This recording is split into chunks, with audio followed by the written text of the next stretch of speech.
there was the first Mughal emperor. His name was Babur. He built a mosque.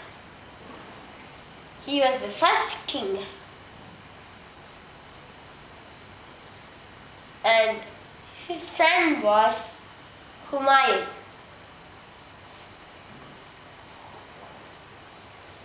One day,